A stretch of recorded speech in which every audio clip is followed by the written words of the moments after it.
6. Une idée inadéquate cause un acte inadéquat. En tant que la théorie détermine la pratique, il est clair qu'une idée inadéquate produira nécessairement un acte inadéquat. Cet acte, c'est l'erreur. En outre, en tant que tout ce qui est s'inscrit dans l'existence et que l'existence est effective, il n'existe rien dans l'existence qui peut se tenir en retrait de celle-ci et qui serait comme ineffectif ou absolument au repos. Un sujet doit donc nécessairement agir. S'il n'agit pas de lui-même, il sera agi par le reste.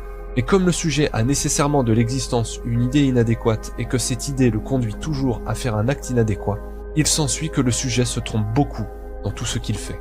Il suit de cela que si un sujet n'a pas l'idée adéquate d'un objet, la pratique de cet objet sera nécessairement inadéquate. Plus précisément, le sujet, bien qu'il n'ait pas la connaissance claire de ce qu'il intuitionne, en a tout du moins l'intuition. Mais en cela, il n'en a pas la connaissance adéquate et n'agit donc pas adéquatement sur ce sur quoi il agit. Il agit donc difficilement et maladroitement. Par exemple, de même que si l'on ne connaît pas le solfège, le travail de composition est maladroit et n'est qu'expérimentation hasardeuse d'intuition vague, de même, aussi longtemps qu'un sujet n'a pas la connaissance adéquate d'un objet, la pratique de cet objet sera maladroite et ne sera qu'expérimentation hasardeuse d'intuition vague. Aussi longtemps qu'il sera ignorant, la pratique de ce sujet sera maladroite, hasardeuse, entièrement expérimentale, sans aucune certitude et ne fonctionnera qu'à l'intuition. Ainsi, ne connaissant véritablement ni son corps, ni ses capacités, ni l'existence dans laquelle il s'inscrit, le sujet est comme un capitaine dont l'embarcation est perdue en pleine tempête et qui, sans gouvernail, est condamné à voguer à l'aveugle au gré d'où le portent les flots.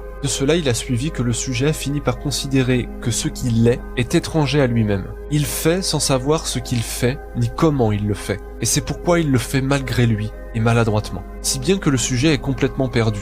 Il ne sait ni d'où il vient, ni où il va, ni ce qu'il fait, ni comment il le fait. Plus précisément, en tant que le sujet est fini et imparfait, voir partie 2, section 5, du sujet, il ne connaît jamais la totalité des données de ce sur quoi il agit, ni même de son action elle-même. Il doit donc vivre avant que de savoir. Il ne maîtrise jamais tous les paramètres. Il ne connaît jamais tous les éléments de ce sur quoi il raisonne. Il ignore même la conséquence de ses propres actions. Mais il doit agir, malgré tout.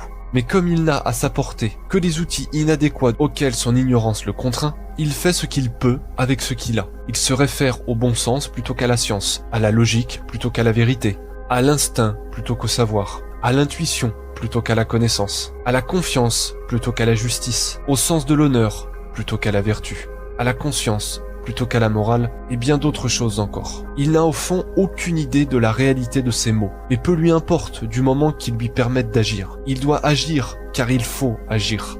Il ne peut simplement rester passif. Il doit agir nécessairement.